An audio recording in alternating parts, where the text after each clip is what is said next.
адамды тарбиялоо боюнча биздики жаза элекпиз да.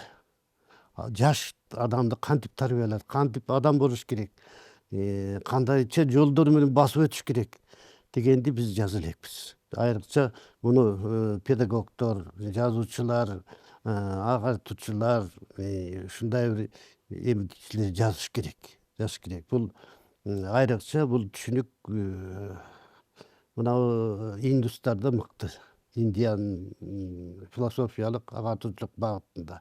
Ошо бир эле киши, Раджнеш деген киши өзү кантип адам болуш керек, кандайча ой жүргүзүш керек.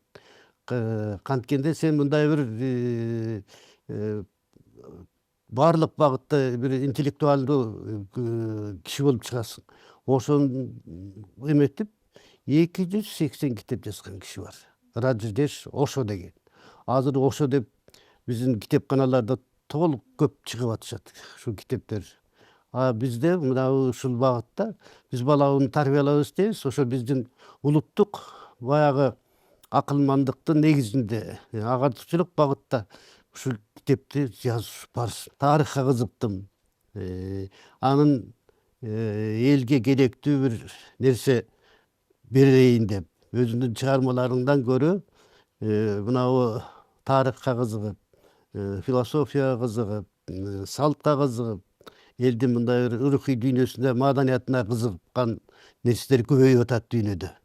Ошондо бизге дагы ушундай нерселер жетпей атат дедим дагы ичимен баягы ойлоп алып, канчасы жетти, канчасы жетпеди, эми ким билет.